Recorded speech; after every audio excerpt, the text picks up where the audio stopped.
Welcome. This is Dan Taylor. I'm here with State Senator Phil Boots with tonight's Montgomery County live election webcast. Brought to you by the paper of Montgomery County, we'll be bringing you results from tonight's election, talking with some of the winners, and with party leaders. Tonight's broadcast is made possible by the support and sponsorships from the good folks at Gould Body and Paint, Mike Razor Ford, Russell Chiropractic, Wampler Disposal Service and Recycling, Zahn's Floor Covering. Please thank these businesses for their tremendous support. Phil, tonight we will have 14 contested races and several uncontested races. And before we begin with some of those, what's it like being a candidate on election night? Well, obviously it's a little stressful. Most of us don't know exactly what the populace is going to think of us, and so we get a little stressed and worrisome. But it's usually, by the end of the night, you're okay. You're running for state senate. You're opposed this year. You were unopposed last time. We'll talk more about your race. But how many times have you run for elected office? This is 5 or 6? This is 6 times total. 3 times for the county council, and this is the 3rd time for the Indiana State Senate. Well, it's an exciting time for the citizens of Montgomery County. Their time to vote and choose their leaders. And every year on election day, I think it's great to see the turnout. We'll be watching how the turnout is on this rainy Tuesday in November. The temperatures were down. Weather was not great for turnout. We'll see how that plays out. We'll also talk about some of the issues that may help decide these races and get into that a little later. First, let's talk about which races are going to be contested. 14 contested races, some statewide, some local. The first contested race is for Congress. District 4, Todd Rokita, the incumbent Republican, will be facing off against John Dale, the Democrat nominee. Todd, of course, has been the congressman now and is a graduate of Wabash College, and John Dale's also a graduate of Wabash College. John was in school with me, and the Wabash website's called this the Battle of the Little Giants. So we'll see how that plays out. John is a teacher at Western Boone High School and was originally from the Lafayette area, so we'll see how that plays out. As I mentioned earlier, Senator Boots has a contested race against Bob Burkett, and Bob is a State Farm agent from Clinton, Indiana, right, according to the information that I have. And he'll be running. We'll be watching the results from Montgomery County and then try to get those district-wide results later. Statewide, we have several statewide offices: Treasurer, Secretary of State, and Auditor. We'll be looking at our results, which have trended Republican for the most part in this county, but we'll be watching those races. For Treasurer, Kelly Mitchell, the Republican nominee, faces Mike Boland, the Democrat, and Mike Jasper, the Libertarian. Superior personal service and our 3-year installation warranty. Stop by Republican, Zahn's today. and she'll be facing Elizabeth White of Marion County, who's currently the Marion County Clerk, the Democrat, and the Libertarian Carl Tattenhort.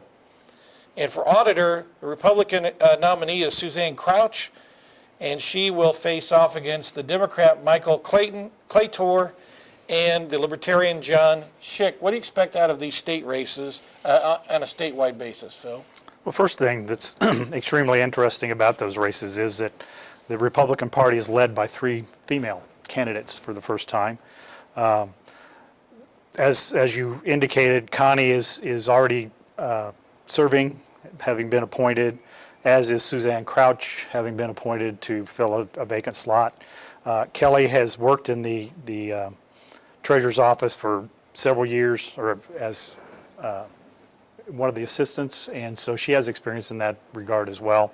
So the 3 Republicans are very experienced in what they're running for. A couple of the Democrats, I think one of them is a CPA that's running for the auditor, I believe, and has some background in government previously as well. So it's an interesting race, but we have the incumbents, and Republicans are expected to maintain their positions.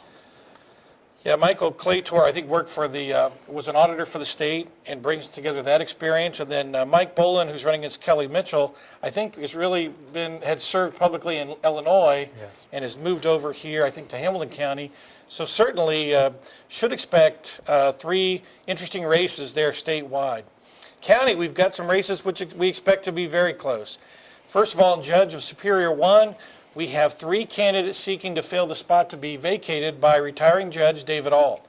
Those 3 are the Republican nominee Heather Perkins Dennison, local Crawfordsville attorney and former prosecutor. The Democrat nominee is former Judge Ray Kirtley, who served in Superior 2 for many years and is now running again to fill the vacant seat in Superior 1. And then John Baird, the independent, who is currently the chief deputy prosecutor, and that race has been hotly contested, at least on the campaign trail. I'd expect that to be pretty close, wouldn't you? I would imagine that'll be extremely close. All 3 are good candidates, and they've worked hard at campaigning. Then in County Commissioner, there is 1 district which is being elected this year of the 3, and that is the incumbent Jim Fullwider's District 1 seat. He is the Republican nominee. He defeated GOP Chair John Pickerel in the primary and now faces independent Patrick Burns, a newcomer, for the Commissioner 1 district seat. And then we have 3 hotly contested county council seats. First, District 1, which is the northwest quadrant of the county. Incumbent Richard Chastain, the Republican nominee, faces Howard Polchek, the Democrat. Howard ran for Congress in the Democratic primary. And so he's not new to this. He'll be coming back, and we'll see what happens in the northwest quadrant of the county, which is known as District 1. In District 2, the southwest quadrant of the county, Republican nominee Don Mills faces off against Democratic Chair David Hadley. David Hadley ran last time unsuccessfully against Brian Keim and is back for another try against a new Republican nominee.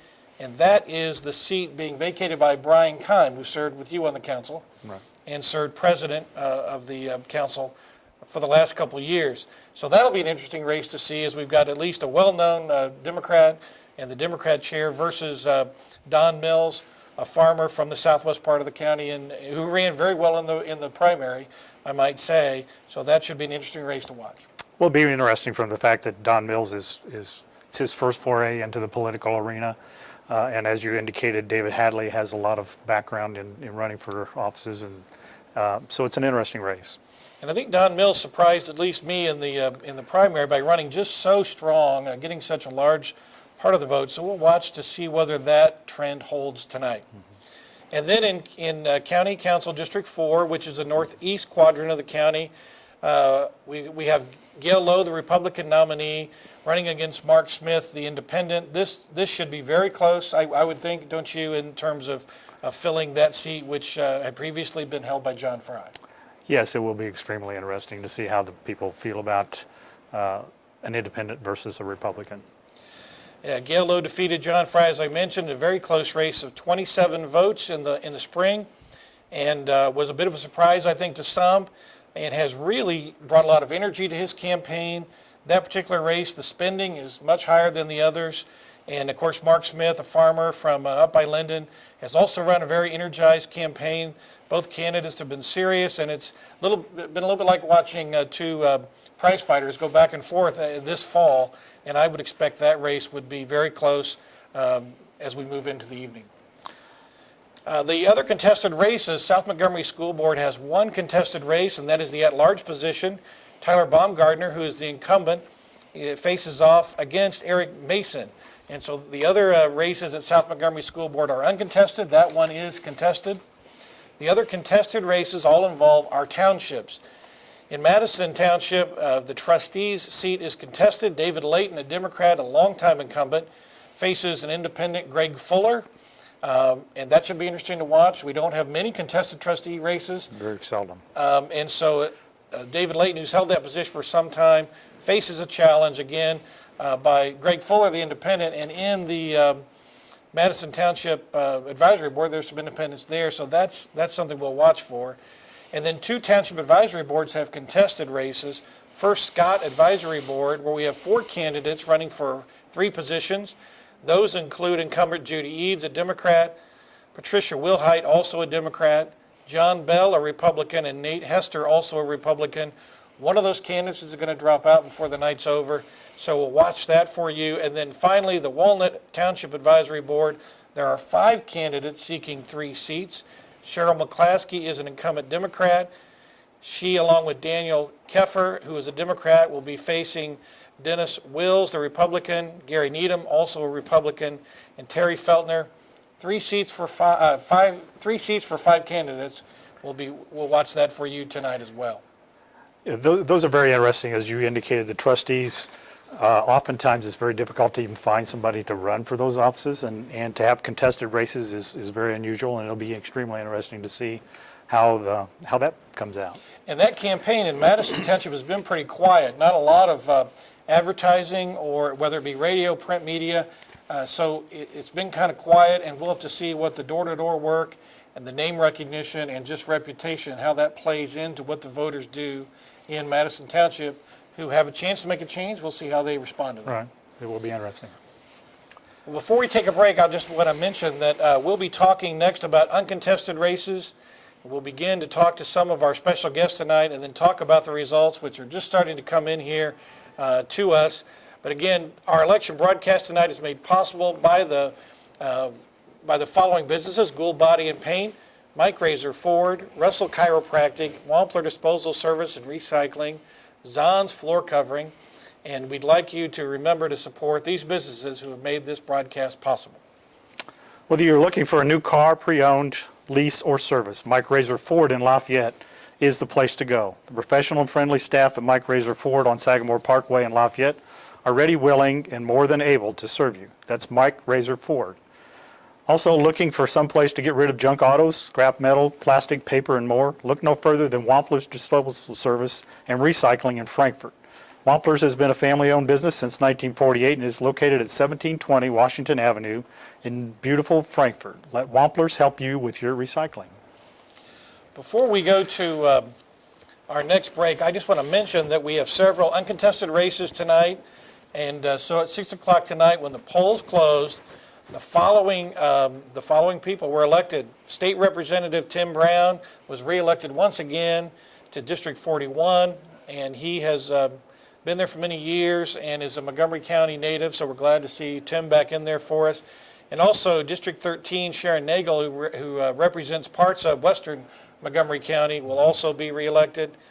In the county races, Judge Peggy Lohorn is uncontested in Superior 2, and she will be reelected and continue to serve on the bench. Also, Joe Boozer, the prosecutor, is unopposed and will continue to serve, as are the following: Jennifer Endell, elected to the primary to fill Michelle Cash's term-limited seat, will be the new auditor. Sherry Bentley, the current assessor by appointment, will be the county assessor. Janet Johnson, the incumbent, will get her second term as treasurer. And in County Council District 3, Mark Davidson, who won in the primary over Howdy Rippey in the Southeast Quadrant, will serve in County Council 3. Sheriff Mark Castile, an independent, was uncontested. And then the Crawfordsville School Board, Ellen Ball, Kathleen Brown, and Dale Petrie will be elected. North Montgomery, Teresa Hatke, Gerald Hull, Mike Shepard, Gary Bolander are uncontested. And in South Montgomery, we mentioned the one race earlier, which is contested, but that leaves 3 uncontesteds. That's Brad Montz, Jerry Kincaid, and George Spencer. All incumbents will be reelected to serve for the South Montgomery School Board. Phil, why don't you talk a little bit about the trustees who will return? Well, we have several trustees that are returning. Kay Anderson from Franklin Township, Jack Edwards in Wayne Township, Sally Evans, Union, Mitzi Keller in Scott, Michelle Kincaid in Walnut, Roger Kunkel in Coal Creek, Madonna Light in Clark, Kylene Simpson in Brown, Jim Spence in Ripley, and Peggy Whitaker in Sugar Creek. And we also have several township boards. Franklin Board will be re-elected John Wells, Robert Hole, and Terry Kane. In Wayne Township, we have Mel Vance and Randy Perigo. Union Township, we have Jack Wyatt, Janet Whitecotton, and Eugene Everett. And in Coal Creek, Kevin McCord, Mark Kelp, and Barbara Clark. In Clark Township, we have David Orwig, Leighton Malone, and Larry Burnett. Brown, we have Paul Surface, Jack Reynolds, Richard Graham. Sugar Creek, we have Deborah Lowe, John Gable, and Charles Anderson. And in Madison, we have Rob King, William Fugate, and Gary Blankenship. So those are all the uncontested races. So there are a lot of races being decided tonight, and most of them have not been contested. As we mentioned, 14 contested races tonight, some statewide, some for Congress, and some local. We will keep you up to date on these results as they come in. We're going to take a quick break now for a quick commercial, and we'll be right back with, we're going to talk to David Hadley and John Pickerel, the two-party chairman, about their thoughts as they go into the night, and then we'll come back with some results. Everywhere you walk. At Zon's Floor Covering, we don't offer washers, paint, or lumber. Floor covering is our expertise for your home or office. At Zon's Floor Covering, we offer luxurious styles of carpeting and realistic-looking vinyl patterns, and we do it better than anyone else. You'll fall in love with the possibilities at Zon's, all backed by professional installation, superior personal service, and our 3-year installation warranty. Stop by Zon's today and see why we want to be everywhere you walk. At Zon's Floor Covering, we don't offer washers, paint, or lumber. Floor covering is our expertise for your home or office. At Zon's Floor Covering, we offer luxurious styles of carpeting and realistic-looking vinyl patterns, and we do it better than anyone else. You'll fall in love with the possibilities at Zon's, all backed by professional installation, superior personal service, and our 3-year installation warranty. Stop by Zon's today and see why we want to be everywhere you walk. Zon's Floor Covering, calculated specifically for that individual patient, works in an effort to relieve pressure between discs and allow the back to begin a natural healing process. It wasn't painful at all. It was very comforting.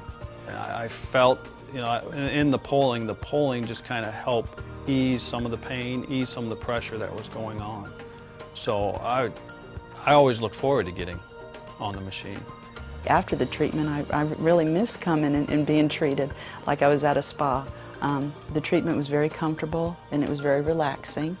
At the end of some of the treatments, you felt like you had been through a good workout, like you had gone to the gym and worked out. So who is a candidate for this procedure? Well, the literature on spinal decompression therapy says it can provide relief for herniated discs, degenerative discs, sciatica, general lower back pain, and even failed back surgery.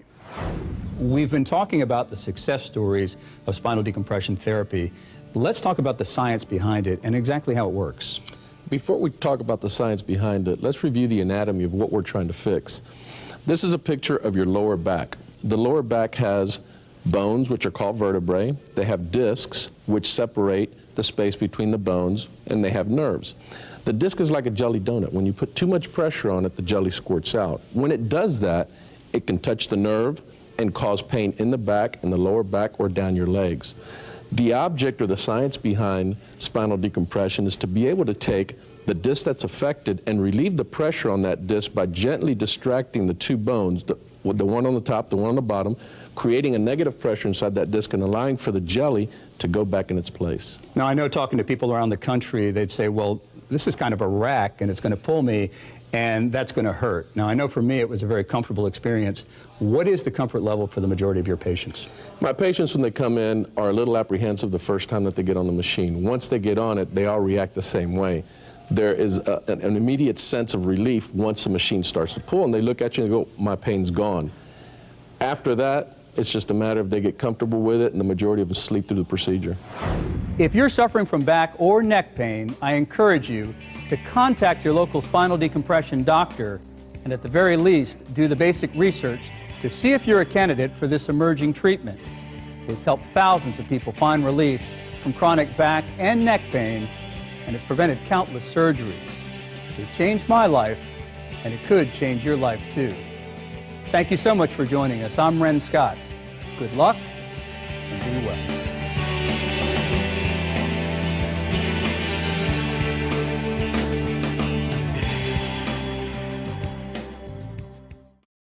Spinal decompression therapy. Welcome back. We're joined now by David Hadley, chair of the Democrat Party. And David is a longtime political science professor at Wabash College and dean for a number of years and now retired. And we appreciate you joining us. Talk a little bit about what does the Democratic Party try to do to help candidates for an election? Well, we really have spent our time trying to provide the candidates with information about where they might direct their efforts.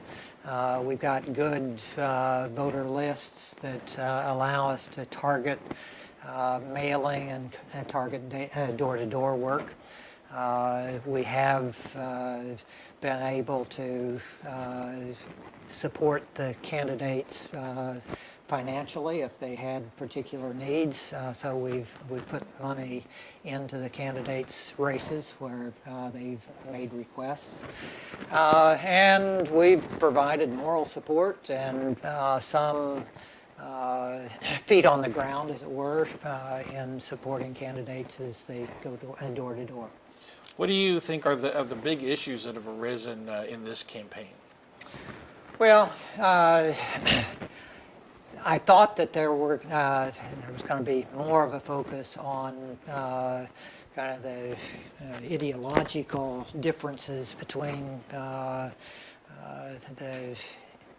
Republicans who got the nominations in the primaries and maybe the Democratic approach. But really, the debates, the forums focused on more the issues of sound fiscal management and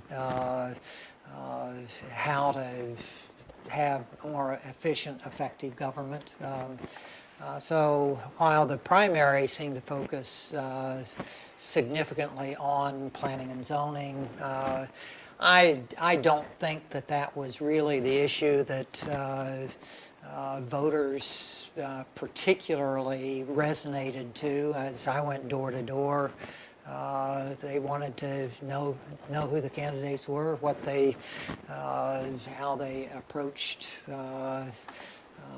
governance, and there was not a heavy focus on the issue of planning and zoning. You've got three candidates, yourself, Howard Polchik, and Ray Kirtley, in contested races in the county tonight. What do you think, as a group, what do you think Democrats have to do to have a good night tonight? Break into the kind of straight party voting pattern that frequently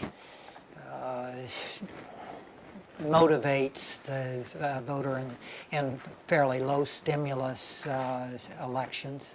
How do you get people to say, okay, well, while I might be inclined to vote Democrat, for example, to give some thought to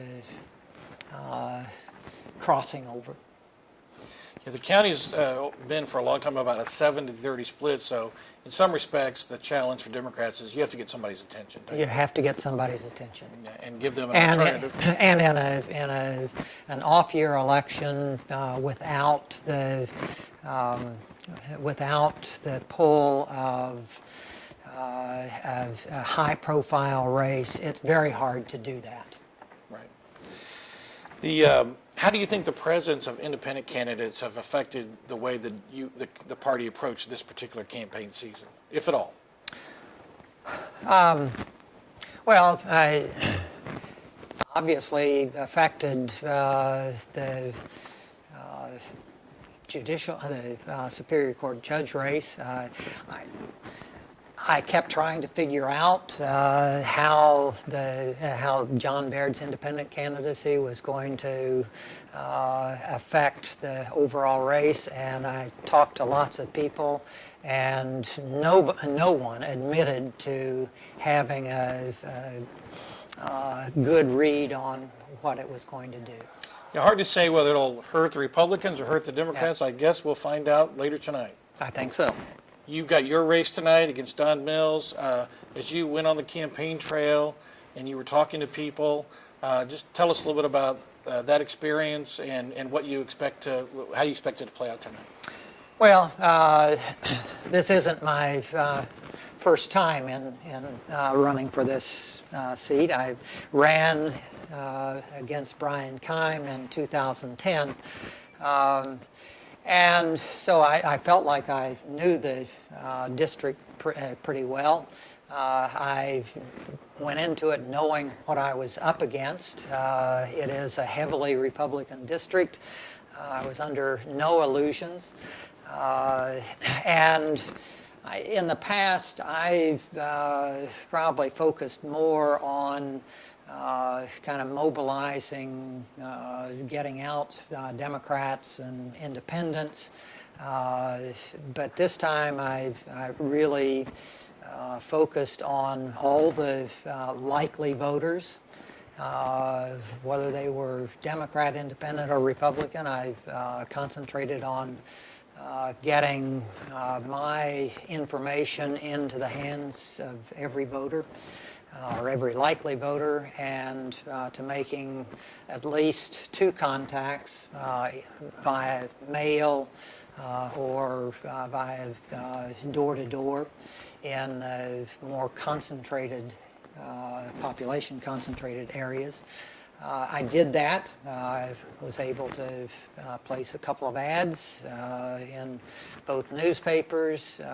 I really felt confident that I had done everything I could going into the race. Now, the one place I may have fallen down was today. I'd thought, well, I'll just go out and spend time at the polls for 6 or 8 hours, and walked out the door at about 7 o'clock this morning, and it was raining. And I decided, well, there are 2 possible responses that voters might make if they saw me standing at the polls. One was that this guy really wants this, he's really into it, he's really going after it. The other possible response was he doesn't have enough sense to get out of the rain. So I went back inside after I cast my vote. Erring on the side of caution. Yeah.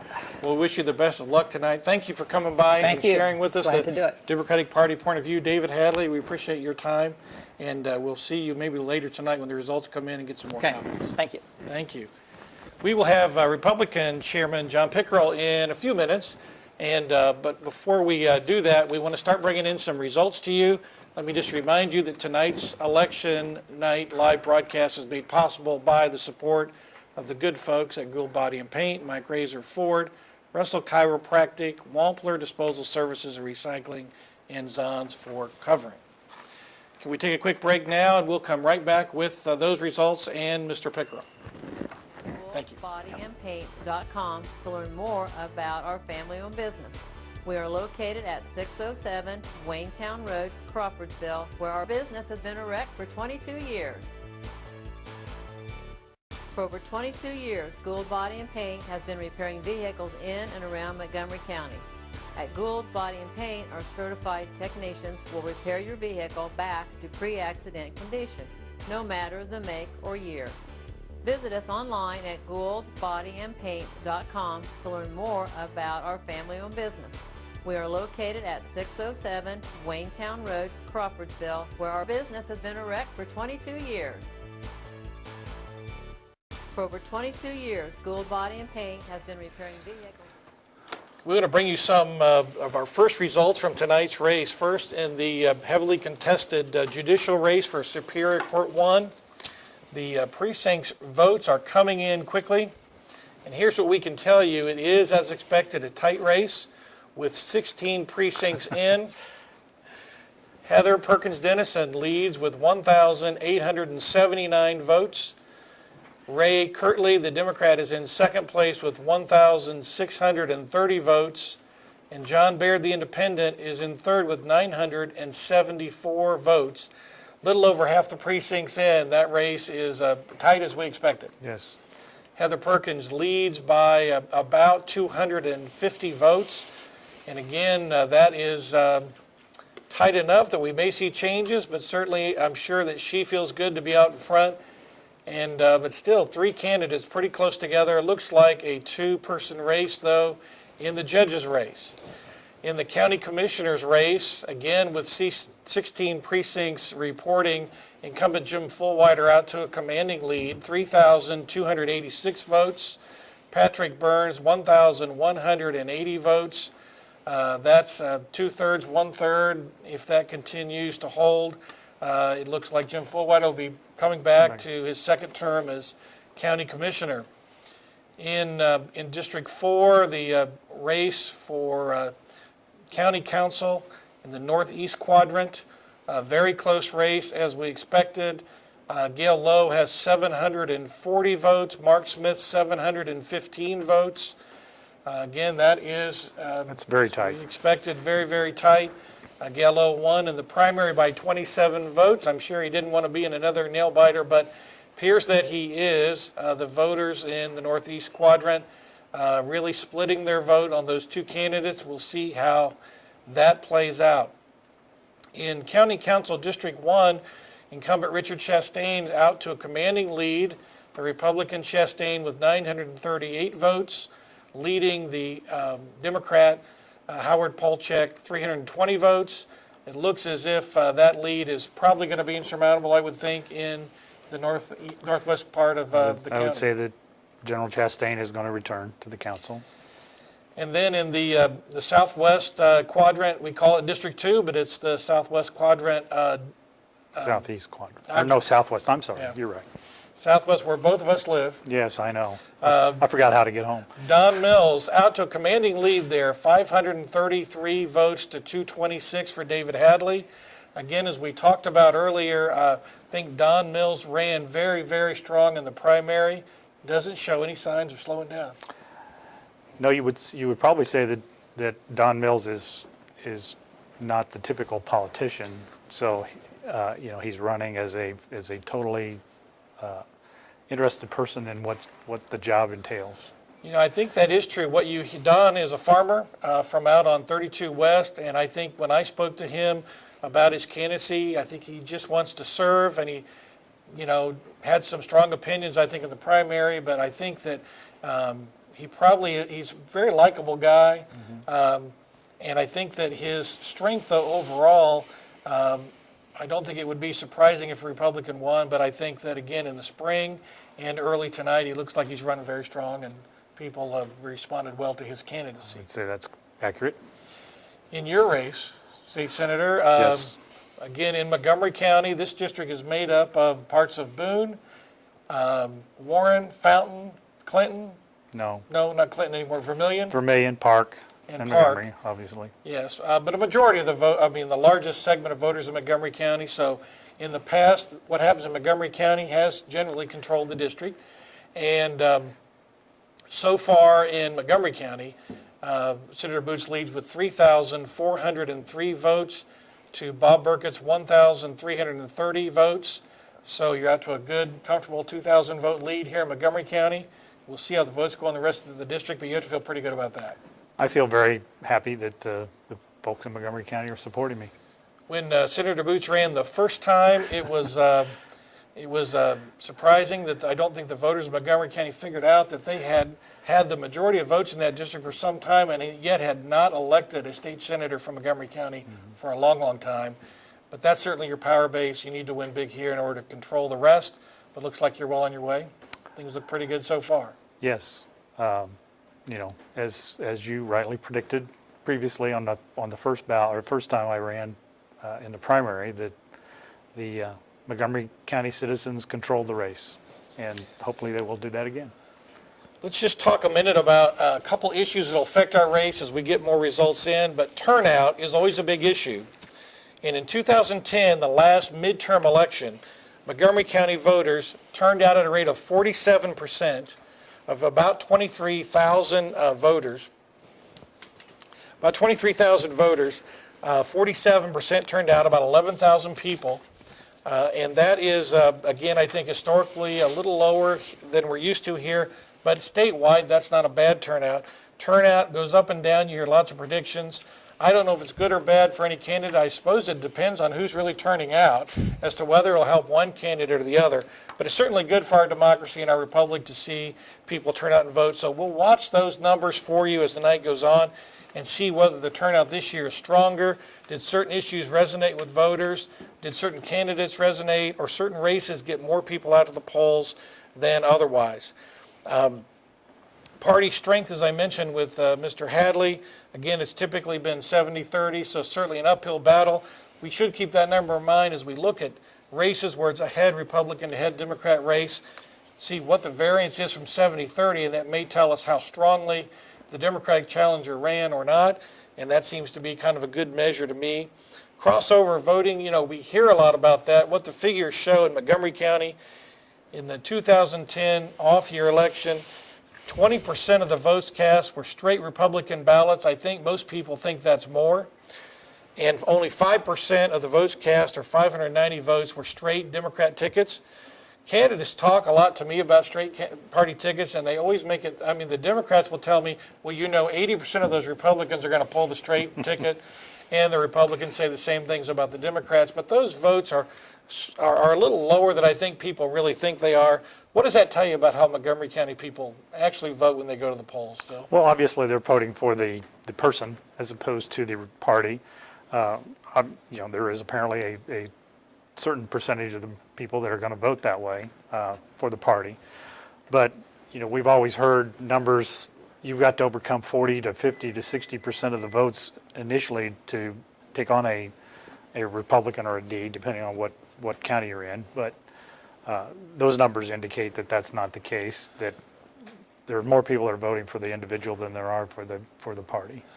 I think that's right, and I think that although certainly straight party ticket voting is a key thing and a measure, I'll say it because we have John Pickerel in the room, they have certainly a measure of party strength. And when you have over 2,000 voters go to the polls and pull that straight Republican ticket, again, if the numbers hold true from last time, that means that every county-wide candidate who's a Republican can start off with a 1,500 vote or 1,600 vote lead over their Democrat opponent. I'm sure that makes John Pickerel and the Republican candidates feel like, I mean, that's great news.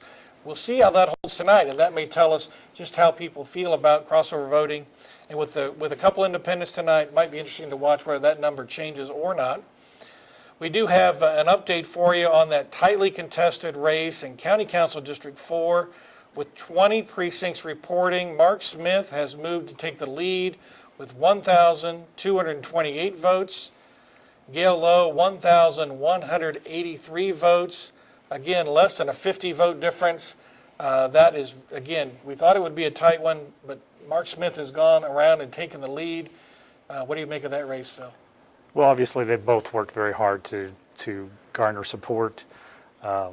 As we indicated before, you know, Mr. Lowe has the advantage of having an R behind his name, and Mr. Smith is an independent, having not run in the primary. So it just all depends on how you garner your support, how you've impacted the people that you've contacted. And hopefully both of them are out. It's apparently that they have both gone out and worked hard and talked to people and given their views on what they believe. They have really worked hard. They raised a lot of money, much more than county council races usually see. Right. Gail Lowe is a well-known farmer from up in Sugar Creek Township. Served on the North Montgomery School Board in just this past term. Certainly well-known, well-liked candidate. Again, upset John Fry in the spring, defeated an incumbent. Certainly, Gail has shown, at least to me, he has good organization, strong on message, and has really stayed with it. Mark Smith, in the same way, a longtime farmer up in Linden, has been active in the Indiana Farm Bureau on the political wing and very active in 4-H. And I think both these candidates probably have had to cause some friends to disagree. They're really in the same agricultural community, and I know they have a lot of mutual friends. And I know I spoke to a lot of people who felt really torn about what to do there. So we'll see how that plays out. But that is, again, a close race among two strong candidates, well-liked candidates. And certainly both men have done a good job, so we'll see how it plays out. We also have an update in the judicial race with 21 precincts in. Heather Perkins Perkins Dennison starting to pull away just a little bit from Ray Kirtley. Heather now has 2,743 votes. Ray Kirtley, 2,275 votes. John Baird, 1,326 votes. And again, with 6 precincts left, it probably depends on where those precincts are, but Heather Perkins has extended that lead, from 200 votes to doubling that lead now. And so, she's giving herself a better chance to maybe pull that election out. Yes, obviously that's, as you said, it all depends on where those 21 precincts lie, but I think all 3 candidates have worked the county very well, so they haven't concentrated on any particular area of the county. So I think that's a good indication of how it may well turn out at the end of the night. In the county commissioner race, Jim Fultwider in District 1 continues to lead. Patrick Burns, Mr. Fultwider now has 4,409 votes to Mr. Burns' 1,513 votes. That lead continues to get bigger. It looks like, again, Jim Fultwider trending there with 21 precincts in. I would imagine that is about ready to call. I would say that we could probably nail that one down pretty soon.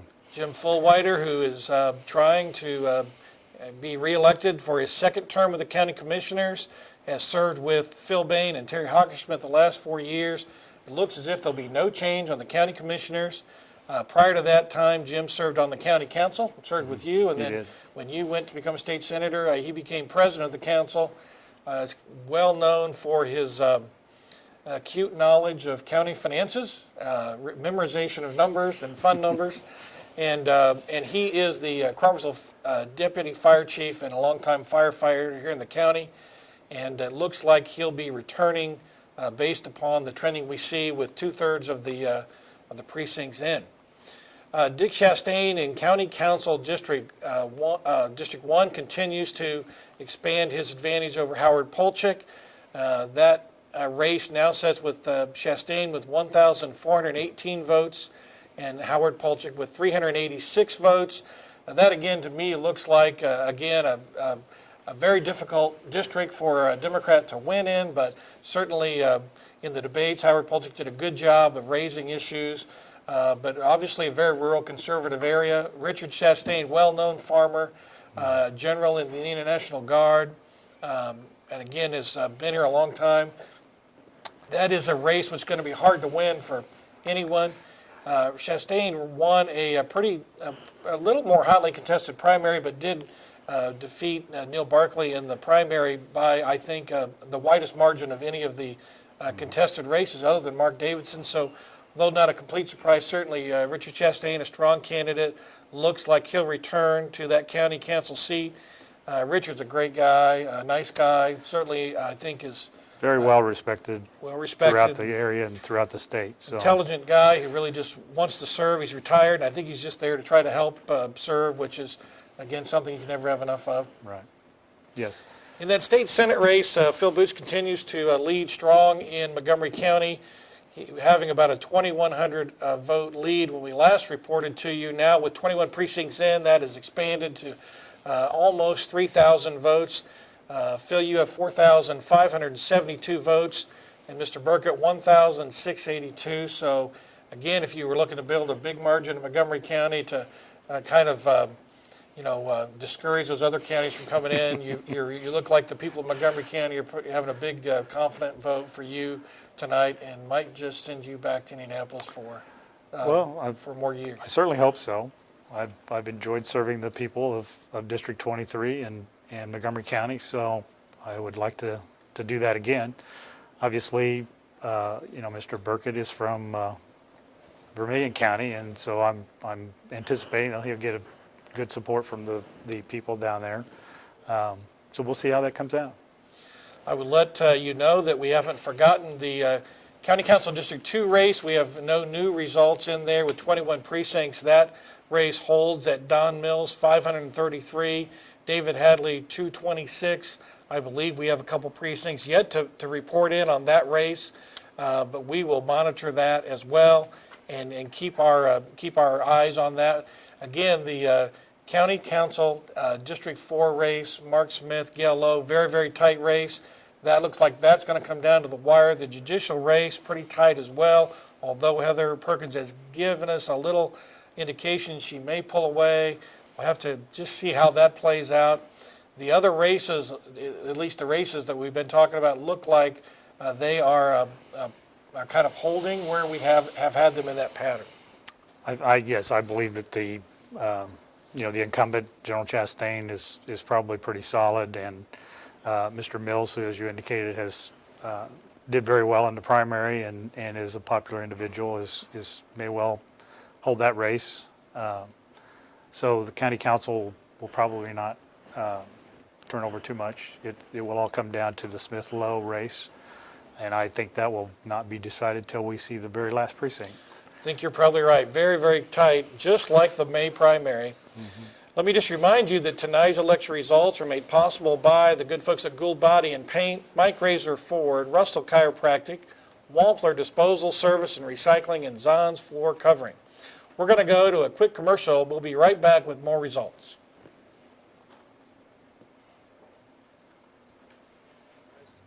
Professional installation and a 3-year warranty. Come by Zons Floor Covering today and see why we want to be everywhere you walk. I'm Bob Zahn of Zahn's Floor Covering, and floor covering is our passion for your home. At Zahn's, we offer ceramic, granite, marble, laminates, and beautiful natural hardwoods, and we do them better than anyone else.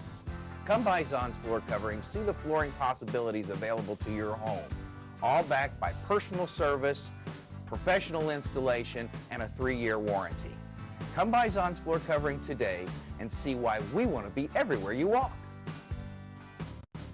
Spinal decompression therapy is gaining support in the medical community and giving back pain patients new hope. A patient reclines, and a gentle pull, calculated specifically for that individual patient, works in an effort to relieve pressure between discs and allow the back to begin a natural healing process. It can provide relief for herniated discs, degenerative discs, sciatica, general lower back pain, and even failed back surgery.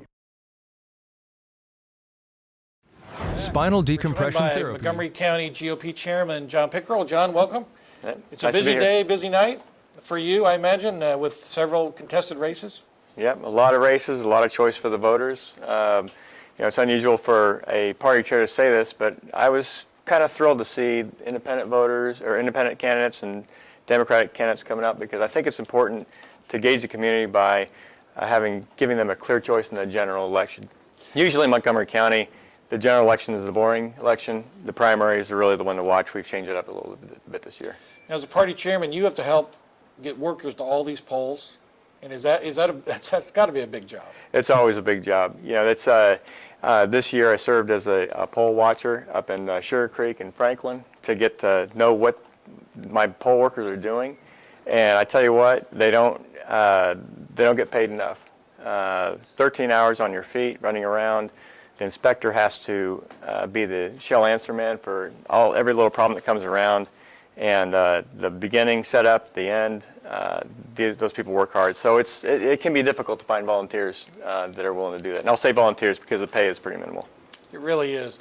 Now, what do you try to do? This year you had several contested races. You had kind of the big four in the county, the judges race, county commissioner, the county council races. And what did the party try to do to help those Republican candidates have the best chance of success here in the fall? Well, the first thing we did is we sat down with each of the candidates and we tried to ask them, where do you think your strengths are, your weaknesses? Where do you think you need help from the party? What can we do for you? And from that, then we went to the Central Committee, and the Central Committee made a decision. We decided, based on how close the race is going to be and how important the race was to party philosophy, to rank order, we broke it down to the 5 candidates. And we chose Gail Lowe's being our number 1, Heather Perkins Dennison number 2, Don Mills number 3, Jim Fullwider number 4, and Dick Chastain number 5. And then our strategy basically flowed from that. Now, you look like you're having a good night. All your candidates are ahead.